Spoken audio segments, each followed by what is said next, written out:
ഓം ശ്രീ ഗുരുഭ്യോ നമ.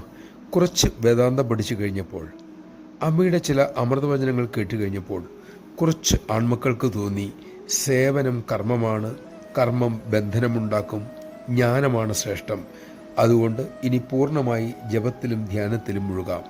അവർ അങ്ങനെ തീരുമാനിച്ചു. അത് നടപ്പിലാക്കി. വിവരം അമ്മ അറിഞ്ഞു. അമ്മ അവരെ വിളിപ്പിച്ചു.